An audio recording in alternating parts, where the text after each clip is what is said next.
Howdy everybody, Efour here, and welcome back to the channel for Season 4, Episode 8 of our FIFA 22 Youth to Gold save.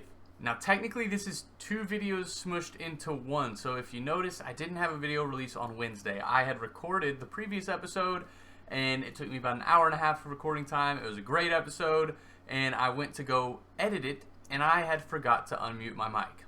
Yeah, it was a big whoops. I was pretty frustrated with myself, but we're here. We're going to move forward, but I just couldn't get the turnaround fast enough to fix it all and make it work for Wednesday's episode, so that's why you guys are getting this episode on Friday. It might be a little bit longer. I'm going to touch over what happened in the last episode, and then we'll hop into the gameplay for today's episode. So let's go take a look at what happened in the last episode. I'm going to pull some clips from the last video into this so you can kind of get an idea of what went on, and then we'll get into the current day's episode, and we'll get rolling from there. So let's dive in. So as you can see here, at the beginning of that episode, we were at the top of the table on 78 points. Norwich was in second on 71 points, Brighton in third on 69 points, and Nottingham Forest was in fourth on 63. The two games that we were playing on camera was against Barnsley and Bristol City, who were sitting in 5th and 6th. Barnsley was 16 points behind us. Bristol City was 17 points behind us. But they were playoff teams, so we had an idea that it might be a couple of tough matches. I wanted to show you them, so we hopped into the first game against Barnsley, and this is how it went. It was business as usual in terms of the team selection. We had Smith in goal, a back four of Ojeda, Bishop, Lundqvist, and Taylor. Villalba and Nelson made up the midfield pairing, with Schaefer, Carlson, and Graham the attacking three behind Baker. And this is where our first attacking sequence started. Smith threw the ball out to Schaefer, who did well to keep his defender off him, passed it up into Nelson, who saw Baker's run in. He slotted him in, and with Baker's pace, he was able to run past, keep that defender off him, and slot it into the roof of the net to put us up 1-0. We then had this run where Schaefer was coming in. I saw Nelson and tried to slot it across. It was cut out, but on their pass out, Ojeda had the interception, passed it up into Schaefer, who slotted it into Baker, and Baker flicked it on for Carlson to put it in the net again and put us up 2-0 against Barnsley. We then made three changes, bringing Logan Wilson in on the right, Cameron Wilson in at the 10, and Bennett coming in the midfield just to get some of our younger players some more game time under their belt. We were up 2-0. I felt pretty confident, so we brought those three on. We then had Ojeda go in, make that tackle. It popped to Schaefer, and he took it down the wing. He played Baker in, who then played Cameron Wilson in, who then slotted it across to his brother Logan Wilson, and he ran all the way in himself to put us up 3-0 in the 72nd minute, and that is the scoreline that finished the game. We won 3-0.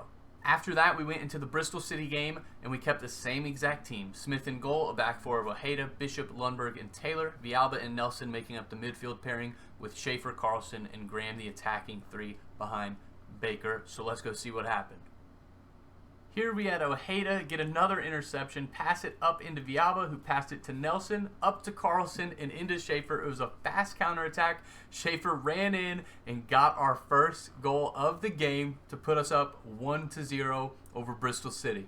We then played it all the way out of the back. Once again, Bishop leading it, and Villalba plays in Baker. Baker plays it to Carlson, who slotted Nelson in, and he took it all the way himself at 16 years old. He has been an amazing pickup this season from our youth academy, and he put us ahead 2-0.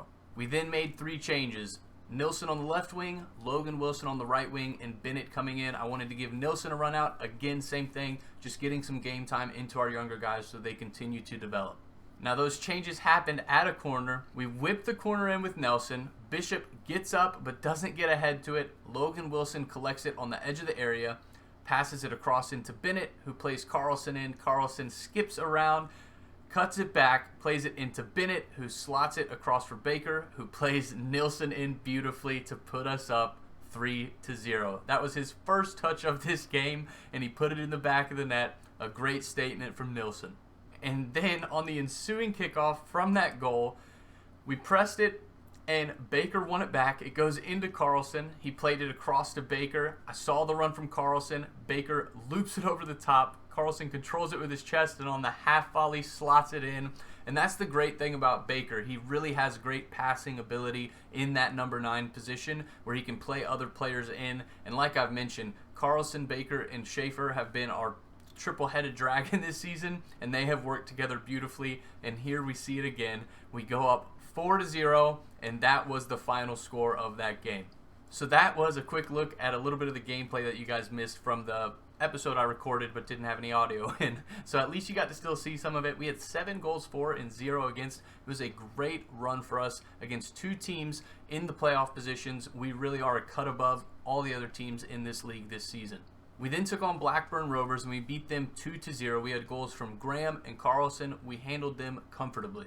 In the Charlton game, I'll throw it up over here. We used a second team, and in that game, Bloxham had 2 goals. He was assisted by both Wilson brothers, one from center attacking mid Cameron Wilson, and one from the right winger Logan Wilson. And in the 72nd minute, Bennett from the midfield scored a goal to put us up 3-0. We did concede a late goal in that game, but it was already done, and we ended up beating them 3-1. The Plymouth Argyle game was a weird one. I could not break them down. It was a full first-team squad. They didn't dominate us. It wasn't like we were really struggling. I just couldn't get the end product, the finishing product. We ended up drawing that one 0-0. Now, in the week after the Plymouth Argyle game, we got notification that Carlson, Graham, and Smith were all going to be on international duty. We also got confirmation from our youth academy that Olofsson, the striker that I've been grooming to maybe be our backup striker, was unsettled and wanted to move into the first team, so we called him up. Due to those 3 players being on international duty, we had to play a little bit of a rotated squad for this West Brom game. I'll throw it up over here so you can kind of check it out. If I remember correctly, the Wilson brothers came on right wing and center attacking mid, and then we brought in Navarrete as our goalkeeper for that game. And by the 20th minute, we were down 2-0. They spanked us, handled us easily. I had no answers. I couldn't figure out what was going on. They are I think they were in 9th position or something like that. Not a great team, not a terrible team, but they handled us so well. We got a goal back from Baker to put it to 2-1, and I thought, okay, here's the comeback. And then they scored another and just controlled that entire game. In that game, we did bring on Olofsson as a sub. We brought him in on the right wing. He did a decent job for his first debut. He's a 63 overall at the striker position. Not bad, but we do have a couple more things to touch on with him and a couple other things to catch you up on before we hop into today's episode. The first piece of business is that Crespo is finally back. Now, he is moving to the bench, and it's one that I'm still kind of torn about. I don't know if he'll stay there. I thought about putting him in starting immediately, but Villalba really has done a great job this season, and in my opinion, he's earned his starting position. So Crespo will be coming off the bench. But when I look at Crespo's training, it's for the maximum time any of his training is going to take is 10 weeks, and he's on okay form because he hasn't been playing. So I think if we can get his form to excellent or even just good, his development will pick up again. That's why he is on the bench ahead of Bennett here. You can't see him. You can see him on the right side of the screen, but he's behind my head. But Bennett has been very good. I don't know. I'm not sure. Bennett is 6'0" in 19. Crespo is 6'2" in 21. So 2 years older and only 2 overall better. Crespo does have a higher value, though, which makes me think that Crespo's potential is higher than Bennett's. I am going to roll with Crespo, try and get some good form back into him, and I think that he could still develop for us. I just trust him more than Bennett. Bennett's done a great job, not bad, but I love Crespo. I want to go with him. Until we get confirmation he's done developing, I think he's going to be our first center mid off the bench.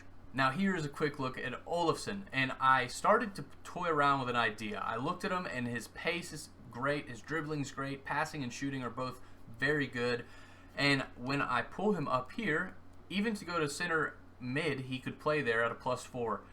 Which is pretty incredible. On the bench, he has a +4. So when I move him to center attacking mid and it goes to +10, it tells me that if I switched his position to center attacking mid, he would go 6 overall up to a 69. If I move him out here on the wing, he would go up to a 69. If I moved him up to striker, it's still +4, which isn't bad. But my thinking and something I'm going to try with him is I'm going to train him as a right winger. It will take 2 weeks, at which point I think he will go up to either a 70 or a 69. Either way, it would be a great return and a great boost for him. And when that happens, I'm going to move him back to striker and see if his overall stays the same, if it boosts his value at all. I'm not sure. I want him to be our backup striker. I don't want him to be our backup right winger. We have Logan Wilson for that. Olofsson is going to be our backup striker. We're going to be looking to sell Tom Bloxham. He's been a huge flop for us. The one transfer we had from this past year, he just has not worked out. That's why Olofsson is on the bench ahead of him already, just coming up from the youth academy. But I think if we train Olofsson as a right winger, he'll go up 6 or 7 overall to a 69 or 70, move him back to striker, which would take another 2 weeks so that he can train the striker positions and get bonuses when he plays up there. And I think it's just going to really boost him. We'll see what happens. It's still is under testing, so I'll update you as I find out. But I'm very fascinated with Olofsson. Another huge thing about Olofsson is this. Yes, he has potential to be special. So I am looking to get him into the team any way we can. Even in the Premier League next season, he's going to play. I want to get game time into him. He has potential to be special. In time, he could take Frank Baker's spot with the right development. I'm excited to see how he feels in the game when he gets an overall boost and all that jazz. But I'm very excited about Robin Olofsson. When we called him up from the youth academy, his potential rating was 89 to 94. Pretty much a lock that he is going to be a filthy beast. And we already have Schaefer with having potential to be special, who's an 86 overall. And Carlson has potential to be special, who's almost an 80 already as well. And, I mean, Carlson's only 18 and almost an 80. It is phenomenal. So, if we can get Olofsson some game time, get him developing, I think he could literally be the striker that wins the Champions League for us. I know I've said that in the past, but this guy I am insanely excited about. And in the scouting update that you guys missed from the last episode, we had no prospects come in that were of $1 million of value or even close. We drew a blank again. The only thing to update you on is Chris Collins completed his move from center defensive mid to center back. He went up 3 overall from a 61 to a 64. He is 18 years old, but his potential is 82 to 94. And same with Andres Sanz. His potential is 87 to 93, and he's 15 and a 64 overall. This guy, I think, is going to be a monster. But both of these guys are looking like they're going to be our backups headed into the Premier League season. Not immediately to start, but these guys are kind of the future of our center back pairing. Not that they're going to dethrone Lundberg and Bishop. Lundberg and Bishop have that locked down, but these guys are going to develop into great backups that we will definitely use in time. But the Youth Academy pretty much was unchanged because we got no new prospects. So now that I've caught you up on everything you missed in last episode, we're headed into this episode. I'm trying to keep it still about 30 minutes. Again, it may be a little longer. I do apologize about that. But we've played one game off camera, and it was against Reading. We beat them 1-0. And honestly, at this point, I could not tell you who played, who scored what. But we won 1-0. So before we hop into this game today, let's go take a look at the league table. As I showed you guys from the beginning of last episode that never aired, Nottingham Forest were in 4th position on 63 points. And in 1 month, they've climbed all the way up into 2nd position and stolen that spot from Norwich. Brighton has dropped down into 4th. Norwich has dropped into 3rd. Bristol City and Barnsley are still right there. West Brom is pushing to try and get into the playoffs along with Middlesbrough, keeping it kind of close. But after Middlesbrough, it falls off to Sheffield United, who don't have a chance to make it to the playoffs. So we're really looking at everyone down to Middlesbrough, who are in 8th. I'm going to keep it so you can see them. This is our chasing pack. No one's going to catch us unless we absolutely fall apart and Nottingham Forest win every game, which I don't think is going to happen. But this is what the league table is looking like. It has turned out to be a phenomenal season. If you guys remember at the beginning of this season, we started out so rocky. I was at the point where I was like, man, I just hope we can make the playoffs. And once the boys started clicking, we have looked like the dominant team in the championship this year. Now, there has been some drama behind us down the table a little bit, but currently we are 12 points ahead of Nottingham Forest. Now, there's only 5 games left to play. If we win today and Nottingham Forest lose or even draw, we take home the trophy. So we've been chasing it all season.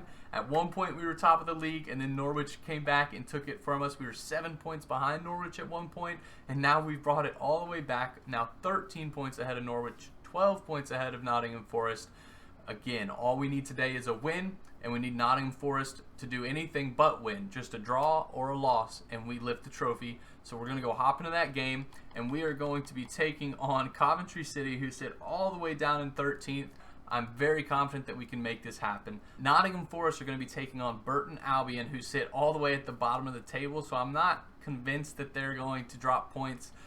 But if push comes to shove, we play 2 games today, and I'm sure you guys will be okay with that. But let's go hop into this game today against Coventry City and try and lift the title on camera. So this is the team we're taking in. Smith in goal, a back four of Ojeda, Bishop, Lundberg, and Taylor. Vialba and Nelson the midfield pairing with Schaefer, Carlson, and Graham the attacking 3 behind Baker. On the bench we have Mohammed, Jonassen, Crespo, Wilson, Nilsson, Wilson, and Olafsson, who has now taken Bloxham's spot. Again, Bloxham has just, I think he maybe has 3 goals and 2 assists all season, and he's played probably 20-ish games. We'll look at that. This is the last episode of this season, so we will look at that, but he just has not panned out. It was a huge whiff on my part. It just went not well. I think this summer, I'm not exactly sure, but I think I am going to be looking to bring in a really stout central midfielder. That's my plan, but we'll get into that later. This is the team we're taking in, so let's go try it out and see if we can make something happen. And here we are. And as I was loading in, I did remember that Reading game where I said I couldn't tell you who played, who did what, how we won. I do remember that Crespo did start that game.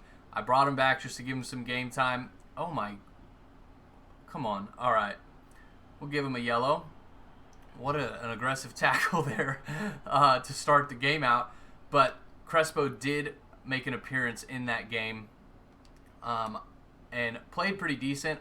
I will say that I'm definitely used to Vialba's pace in the middle of the park now, and that's one thing that Crespo does not have. And, terrible pass from Baker. Carlson was making a dangerous run in. We weren't able to get it to him. And they play it out straight to Taylor. Goes to Crespo here. Or not Crespo, whatever his name is. Carlson. And he rips one, and it's saved yet again. Now, as I mentioned, all we need is 3 points, and we need Nottingham Forest to drop some points. And we take home the title today. Schaefer's making a run in here. He does get there. Great little run from him. Give it back to Nelson, into Schaefer, and we're going to rip that. That was not a pretty shot from Schaefer.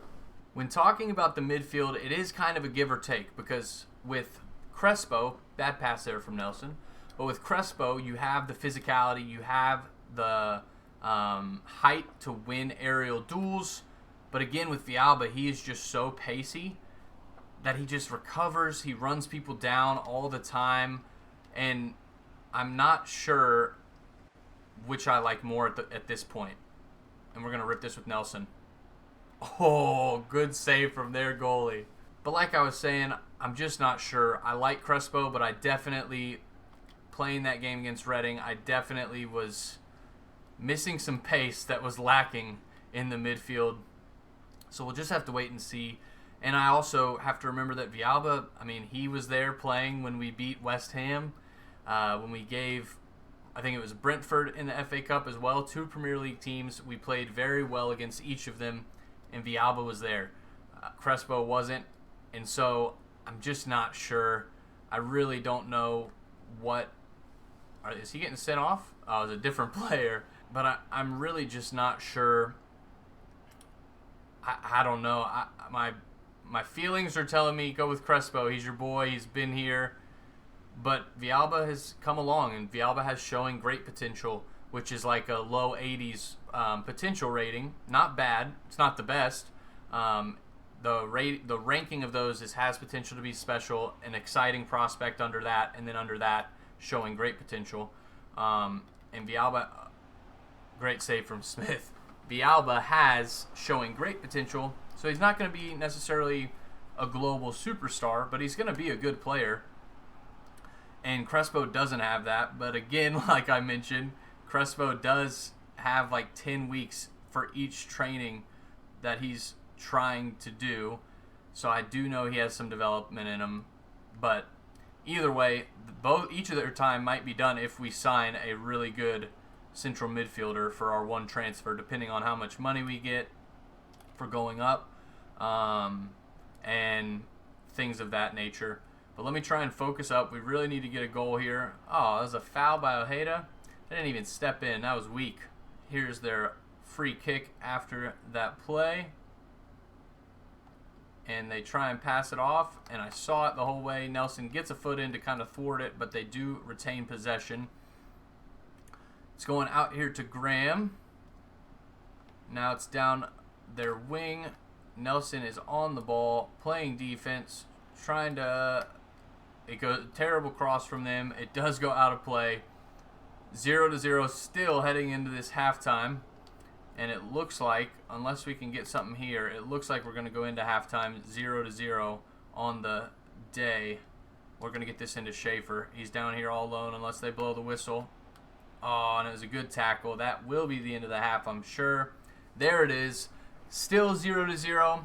I wish I could see live updates on the other scores around the league at halftime. But we'll just have to wait and see till after the game. First and foremost, we got to go score some goals. So let's get into that second half and try and make that happen. Now, I did just see in the halftime window that Burton Albion is drawing with... Oh, I tried to chip him. Get there.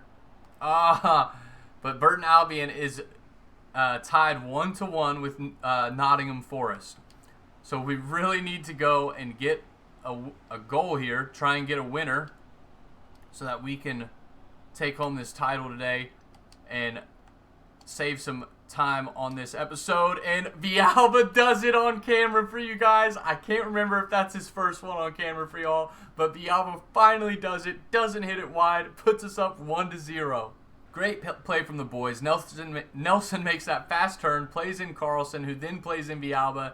And Villalba hits it hard and low on the ground. The goalkeeper probably should have done better there. It was fairly close to him, but it doesn't matter. We're up 1-0. Now, if the Nottingham Forest game holds and this result holds, then we will be lifting the title today, if my math is right, which is always questionable. You guys probably know that by now. We're sending that all the way across to Schaefer, and he is going to... Hit him with the worm, Schaefer. You deserve it. Oh my goodness. I was just not expecting that. I thought it was going to go out for a corner. I cannot believe that goalkeeper let that get in. Great assist from Carlson to run down, just switch the field in their penalty box. On the half volley, Schaefer belts it past the keeper, near post. That was bad from that keeper. No excuses there. Again, that should not be going in. And here we go. Schaefer is in yet again. And we're going to go all the way over to our boy Baker, who pops it in. I got a little cheeky there, and I was scared we were going to miss, but hit him with the knockout punches. We are up 3-0. Great run-in by Schaefer, who then passes it all the way back across. Coventry City can just not handle... They just can't handle this attack of Carlson, Schaefer, and Baker. They are lethal. So we've made 3 changes, bringing Crespo in for Villalba so you guys get to see him play and get back on the pitch for us. It's been a long time, almost this entire season done and dusted, and he has not made a lot of appearances, so I feel very happy about bringing him back. We then bring Olofsson up top for Baker. Baker has scored a lot of goals, but we're up 3-0. I want to give Olofsson a run out at striker. I haven't tried using him there yet, and I want to see how he does. And then Wilson comes in on the right wing for Graham. That is our 3 changes, and Olofsson still is playing at a 67 in that striker position. For example, if I put Olofsson out on the right wing, he plays at a 73. Pretty nutty there. So we're going to keep him up top, go with this, and let's finish out this game. Terrible turnover there from Ian Taylor, but we're chasing back. We just want to try and get another clean sheet for our boy Smith. He has had a great year. He's been the top goalkeeper of the competition thus far, and I want to keep that for him. He has been playing really well. I want to get Baker in here. He's not going to get in and get another goal before he gets subbed. Well, maybe he will if we don't get a dead ball before then. But let's just try and not give up a goal. Come on, boys. Play well. There we go. Ian Taylor gets the interception. Plays it up into Baker. We'll go over to Nelson. Carlson will go out to Graham again, and then I'm going to hope that we can get a back post cross, and it's saved by the keeper. I thought Schaefer was going to do it again. The 3 subs have taken place. Crespo comes on, Olofsson comes on, and Logan Wilson comes on as well. All right, Crespo, win this header. See, that is the one thing that Crespo offers that none of our other boys do. He just wins the ball in the air. But again, he is just not the fastest, and he ran out of stamina in that Reading game. I'm remembering that I took him off, not early, but definitely earlier than I wanted to, because he ran out of stamina so fast in that game. It was kind of shocking, and I guess that's just from being out for so long. Here's Olofsson. We're going to play Logan Wilson back in, but it is cut out.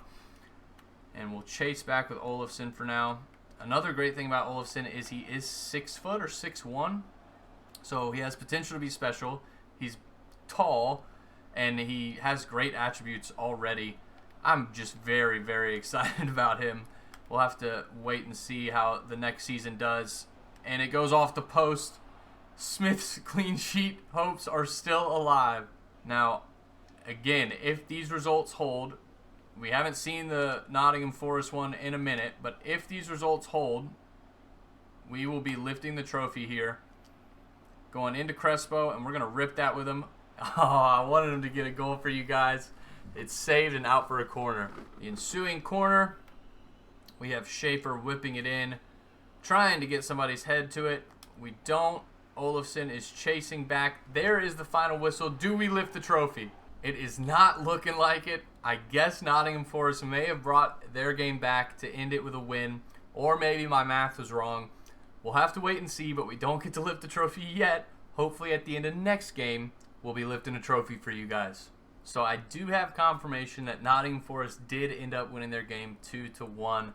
Now, if we win today, there's mathematically no way for us to lose the title. If we win, it puts us on 100 points, and Nottingham Forest, with 4 games left, can only get a total of 12 points, which would put them on 97 points. So, a draw or a win today sees us lift the trophy, so let's go get it done. Now, before we hop into that game, we got confirmation that Olofsson's move to right winger is complete. It made him a little bit faster, helped his passing, but his attributes for an attacking player are phenomenal. His long shots of 74, short pass of 79, ball control of 80, dribbling 80.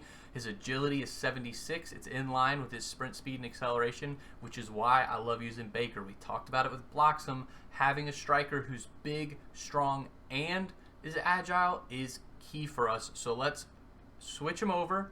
He goes up to a 71. Oh my goodness, that's an even bigger jump than I anticipated. That is actually insane. Now we're going to move him immediately back to striker. Let's see how long it takes. I hope it'll only be 2 weeks. 156 weeks? Something is definitely broken there. He was just a striker. I was convinced that we could move him right back. I guess this is our experiment. We've realized now that he can't just move right back to striker. If I put him on center forward, it would take him 21 weeks to get there, which would be about 4 months, and maybe at that point it would be quicker to move him to striker. Or do I just start training him? At 71, here's the deal. He has potential to be special. Graham doesn't have any potential rating thing on his person, and so he looks like he's about capped. We haven't got confirmation that Graham's done developing, but I wouldn't expect him to get any higher than maybe 81, 82, which is a great player, but Olofsson has potential to be special. And so, with that in mind, do we just keep Olofsson as a right winger to train him up to be Graham's replacement? After looking through Olofsson's training, I think the answer is yes. We'll put him on inverted winger, get his sprint speed up, all his shooting up. Maybe after this takes place and he develops this a couple of times and his shooting increases, we'll look again at maybe moving him back to striker. But Baker has been phenomenal for us for 2 seasons. I think his potential is going to continue to grow, and he is an exciting prospect, which is like a high 80s overall player. So now if we have a high 80s overall potential striker, 2 attackers at left winger and Schaefer, and center attacking mid with Carlson at having potential to be special, and then Olofsson on the right wing with having potential to be special, we could literally have 390 attacking midfielders and a high 80s striker to push this team forward. So I think we're going to stick with that. Now I just need to decide if Olofsson comes in and starts ahead of Graham immediately. So looking here, the only right wingers with any potential status is Joseph Cook and Olofsson. Joseph Cook does not have the pace. I may loan him out and maybe see if he can develop some, but he's not going to get into our team, especially in the Premier League. We have Logan Wilson at 18 with no potential status, and Hunter Graham. I think the move would be to start Olofsson ahead of Graham, have Graham coming off the bench and being our superstar for our second team, and maybe moving on from Logan Wilson. Maybe we keep Joseph Cook around just to be some depth. Maybe we keep Logan Wilson around. Logan Wilson is valued at $2.6 million, and Olofsson, a year younger, the same overall, is valued at $6 million already. I think we stick with Olofsson. This might spell the end for Logan Wilson. And hopefully Cameron Wilson isn't too upset about us selling his brother, but we'll just have to wait and see what happens this summer. So this is the team we're taking into the game against Swansea, where if we win, we lift the trophy. We have Smith in goal, back four of Ojeda, Bishop, Lundqvist, and Taylor, a midfield pairing of Villalba and Nelson, attacking three of Schaefer, Carlson, and Olofsson, the new boy, on the right wing behind Baker up top. I looked at Graham's training, and the quickest training he has is 17 weeks, and he's in excellent form, which tells me that he's getting close to the end of his development. Now, we are definitely going to keep him around. He's in a USA international. He is a great little player, and he can play striker and center forward. If we put him up top, he does go down to a 69 overall, but as a backup striker, that's totally fine with me. He can do a job there. We may keep Logan Wilson around. It really depends what happens this summer, but I do think Olofsson is warranted starting some games at the end of this season to try and get that development rolling. I think he's going to be a phenomenal player, and if we compare them, he already has better shooting. He's not near as good at passing or pace, but those will develop. His dribbling is just as good. His defending is better, and his physicals are a little less, but I mean, he's 6 foot. He's a fast, skinny, long, tall kid, and we're gonna try him out, see how it goes. On the bench, we have Mohammed, Jonassen, Crespo, Wilson, Nilsson, Wilson, and Graham. Still don't feel confident in moving Bloxham back up onto the bench. Again, he is going to be gone, and we will make decisions on Wilson over the summer if we're going to sign him or sell him as well. But let's hop into this game and try and lift the trophy. And here we are. And I'm honestly just so excited that our attacking three behind the striker all have potential to be special. I'm not sure I've ever had that happen in any save for myself. And so it's pretty awesome. Here's Olofsson. And he does have great dribbling. So I'm excited to kind of see how he can be shifty in and around the opposition players. Tried doing a cheeky little back heel with Baker that did not come off. And the one thing we will have to be mindful of with Olofsson is his pace, which again, it will develop in time, but he is pretty slow compared to Graham. But Graham doesn't really get in behind too much. I guess he does, but the upside of Olofsson, again, warrants him coming in to start. I would love to see Mike Nelson getting to have potential to be special. I think he is listed as an exciting prospect as well. So another high 80s potential player in our midfield. And again, at 16 years of age, with how he's played, I'm sure his development will go up this year. And Carlson's in, but we're going to give it out to Ojeda, who can maybe not get his first goal of the year. I thought he was going to get in and slot it away. I'm not sure why he was so far forward, but the attack dies there. Looks like they're trying to hit us on this counter, pushing down our right side. And Swansea are sitting in 20th in the league. So, again, you guys have seen it so many times. This will probably be a game that we lose. I hope not. But great save from Smith. We just got to make sure we take care of today's game, do our part, and we will be lifting this title. Now, we got to defend this corner. And it goes up. Lundqvist should be there. Smith gathers it. Despite Lundqvist being beaten by his man, and we're playing out of the back. Y'all saw in the last episode's highlights a couple of times us playing out of the back really paid off. We have Olofsson making a run in. It was a wonky pass, and he loses the ball. I wasn't too sure. I was kind of deciding pass or try and dribble around, and our attack's thwarted. They're running down here, our right side, playing some defense, trying to get back into position, using Mike Nelson to cut that out. Mike Nelson, I mean, I can't say enough about this kid. 16 years old and starting almost every game for us is just insane.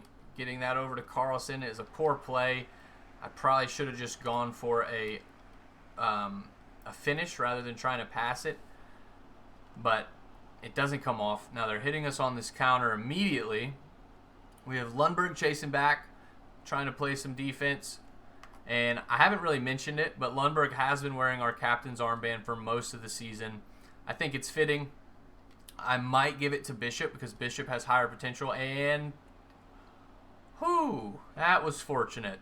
Like I was saying, I might give the captain's armband to Bishop because I'm biased. He's American.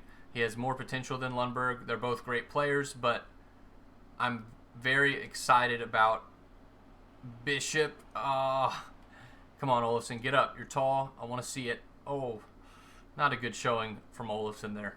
Villalba is here with it. We're going to play it up into Schaefer. Back into Olofsson. Tried to play Carlson in, but he can't quite get there.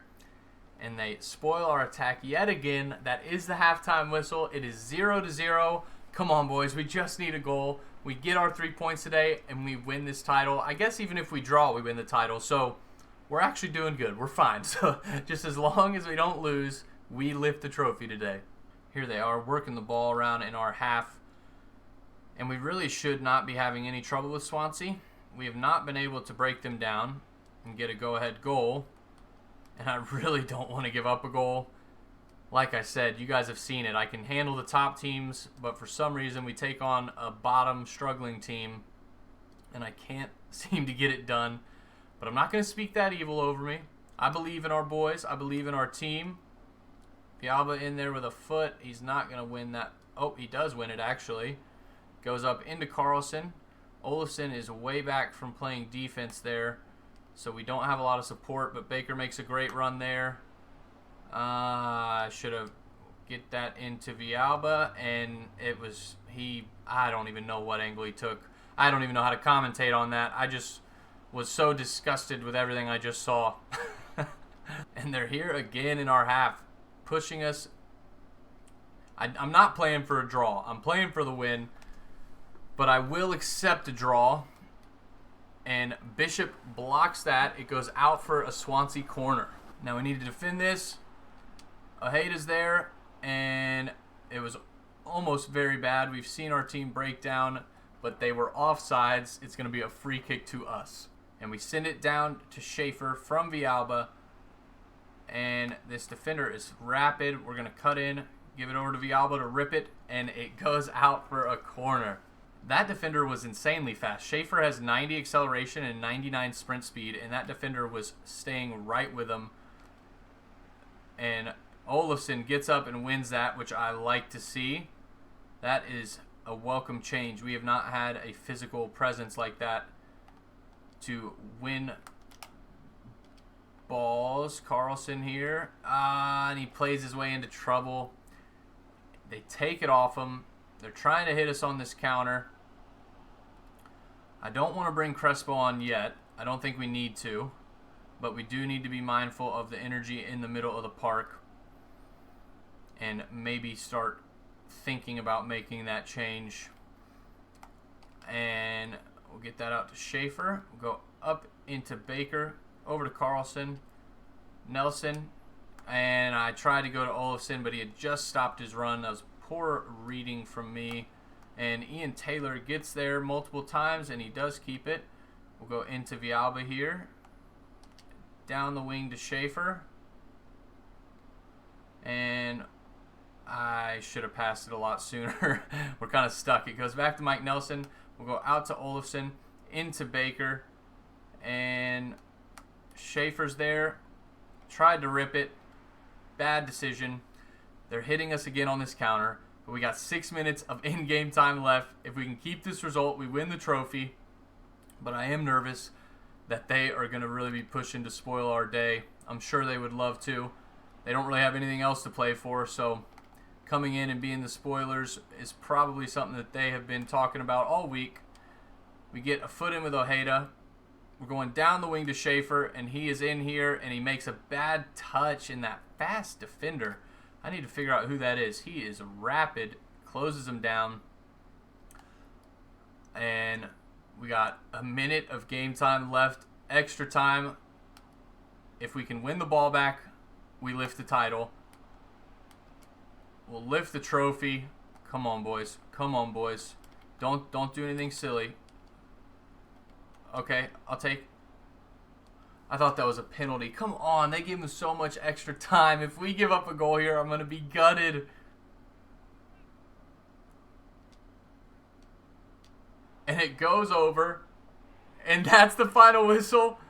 The boys have done it. Come on, give us a trophy celebration. We haven't had one yet. Everyone's jumping around all excited. Please give us a trophy celebration. I've been talking about it for like 3 seasons now. We still haven't gotten one. All I want is a trophy celebration, please. And they don't give us one. Maybe that's just on FM. Am I crazy? I thought they had trophy celebrations when you win the title in FIFA. Maybe I'm just crazy, but it doesn't matter. Maybe I did my math wrong. We'll go double check, but I'm pretty sure we just won the league. So let's go check it out. But that feels so good. Again, started the season off so rough, and we finish as champions of the championship. So it is confirmed with 3 games left. Nottingham Forest can only get 94 points. We have done it. Oh man, that feels so good. I thought for sure when Norwich overtook us at the top of the league and we were 7 points behind, I think. I was like, man, we lost it, but we fought back. We have had such a great season. The best defense in the league by 13 goals, it looks like, and the best offense in the league by 11 goals. We've had 31 wins, 5 draws, 7 losses. A great season for the boys. I'm so excited to get into the Premier League finally. It took us, 4 seasons to get to the Premier League, and we ended it with a trophy in the last league before getting there. Now we got a lot of work to do. Again, we're doing 1 transfer, 1 free agent a season, so I really need to start scouting, getting some knowledge on some guys we could bring in. Again, I think we need a right back for our backup team, and I think we need a center midfielder.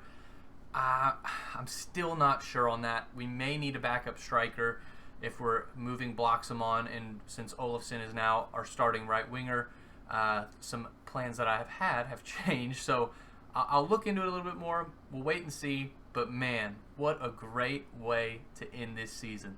Hinga, Dinga, Dargan, we're back for those scouting reports, so let's check them out. Walter Green here, a 6'6" goalkeeper at $975,000 value. We'll bring him in. We've had a lot of goalkeepers come in like this. Not maybe going to get into our team, but we'll keep the conveyor belt going until we get a phenomenal goalkeeper, or we just keep selling them for extra profit, excuse me. But I'm excited to see kind of what he's about, and he's 6'6", so you can't go wrong there. Here is a look at our new boy, Walter Green. He's not great, 59 overall, but 16 years old. He'll have time to develop down here. We're putting him on sweeper keeper to get his positioning and handling up primarily because those are both fairly low, but he does have the trait 1 club player, so maybe he will forever be our backup goalkeeper. We'll have to wait and see. Here is a quick look at our youth academy. Now, a couple things to catch you up on. Marcus Lundqvist, originally a left midfielder. We moved him to central midfield, and he went from a 62 to a 65. Now, his potential is only 69 to 81. Not great, so we'll probably call him up and sell him immediately, but another decent depth option at 65 overall to have, maybe. Another guy who we switched was Kerr. He was a central midfielder, and we moved him to left winger. He went from a 60 to a 66. We put him on inverted winger to work on that shooting and his weak foot, but he looks like he could actually be a player with 81 to 94 potential. He could be phenomenal for us. And here's Hungary offering us their international job. We're rejecting it, like always, waiting out for the United States. Now, we have finally finished the league campaign. We played Middlesbrough. We lost 2-0. To be honest, I simulated all of these last couple games. I kept the starting 11 the same with Olofsson on the right wing. We lost 2-0 against Middlesbrough. We beat Derby 4-1 with Nelson scoring 2 goals and Baker scoring 2 goals. And then we lost 1-0 to Brighton and Hove Albion. But again, simulated all of them, just trying to get through the end of this and finish up this recording so I can get excuse me, English is very hard. Don't know what that was. My brain was melting. trying to get to the end of this season so that I can wrap up this episode and finalize all the things before I head into next season. Now, as we were wrapping up the end of the season, I did establish a short list of players for free transfers. I wanted to do it before we get into the summer so that if any of these guys are good enough and we want to sign them, we would get on it early. And I found some pretty good guys. Mendy right here is valued at $6 million. As a backup right back at 74, he could really do a job for us. But we also have a couple other interesting positions to look at. Edouard Kamara here is valued at 5.5, and another one that really is enticing, but the one who really has my heart and my eyes right now is Ollie Brandt. Now, at 18 years old, Suljic here is valued at $10.5 million. Brandt is valued at $10 million. But the reason I'm leaning towards Brandt, one, he can play right back, which is nice. Two, he's 5'11" with high attacking work rate and high defensive work rate. Suljic here is only 5'5" and has low attacking and low defensive work rates, and his defending is only 59. Remember, I'm bringing this central midfield player in to replace Villalba's spot, and if I'm doing that, I'm not sure that I want to have someone who's 5'5" with low defensive work rate and 59 defending. I think I'm going to hop on Ollie Brandt here. Now, the only other issue I have, I'm not going to do it yet. I am going to get into the summer. I just wanted to have this figured out, but I need to go look at other teams and see if there's any guys who are actually playing that's a central midfielder that I could maybe buy. But that might rely on us waiting to get our transfers. I'm not exactly sure, but if I make a decision on it, I'll let you know. But right now, in terms of my free agent signing, I'm leaning towards Ollie Brandt. He's a great player. He would come in a left center mid role and start for us immediately. In other news, Bayern Munich has offered me their job as head coach. I'm of course going to turn it down. This is a save about our team, Efour United. But that's pretty crazy that they have now offered me at a salary of $76,000 per week. Man, wouldn't that be nice? But just pretty cool. Again, we're going to reject it. Very grateful, but thanks but no thanks, Bayern Munich.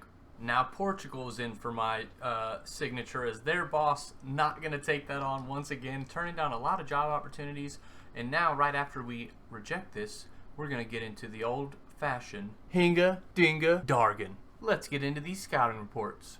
John Nordstrom here, $1.5 million valued player. Looks like maybe a center attacking mid. We're going to sign him, but another $1 million value guy to come into our conveyor belt of youth academy prospects. Here is a look at our new boy, Josh Nordstrom. He's interesting. He doesn't have great attributes, but he is valued at $1.5 million, maybe because his potential is pretty decent, but his attacking and defensive work rates are both low.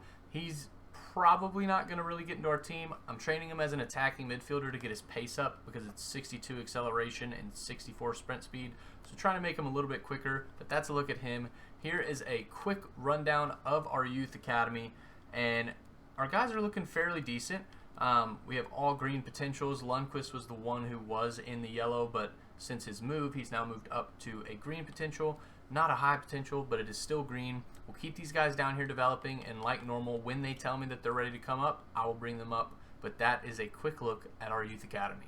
Now, I have added a couple other guys to our short list to scout just to see, because I want to make sure who I want to buy and who I want to get as a free agent. Because say Charlie Patino here will come to us, I may want to buy him instead of Ollie Brandt. I know Ollie Brandt is valued at $10 million and looks like a great player, but if we can get Charlie Patino, he's from Arsenal, my team, I would love to do that. Probably would buy him and then maybe get the striker or right back as a free agent. I'm still not decided if I want a backup right back or a backup striker. We'll just have to wait and see kind of what happens in that regard. But we are scouting all these boys, just trying to get some insight on what their value is. But we'll get into that in the next episode. Once again, sorry, I know this one was a little bit longer, but that was just because I had to kind of cram 2 episodes into one. But now we're going to wrap it up. If you have enjoyed that, leave a thumbs up on the video, subscribe to the channel, and turn that bell on. These videos come out every Monday, Wednesday, and Friday at 5 p.m. unless I make a big content creating error like not having any audio, and then they don't come out every time, but most of the time they're out on those days. I'm also streaming over on Twitch, and I think my schedule is going to change over there. I think I'm going to move to maybe just doing Tuesday and Thursday from 4 to 7. It's not official yet, but I think that's where I'm leaning, so stay tuned, watch this space for updates on that. This team has won the championship, and they did it in style. Our team looks so good. I'm honestly very confident in taking this team to the Premier League. We've had a little bit of changes in terms of Olafsson coming in on the right, but I want to develop him. I think I'm going to sign someone to take Villalba's spot and have maybe Villalba coming off the bench. Not exactly sure. We'll look into that again as we get into the summer. But this team right here can definitely compete in the Premier League. Nelson has gone up to a 74. I'm really hoping that his potential moves up. But man, I am enjoying this team's journey through the Crucible. Until next time, Efour out.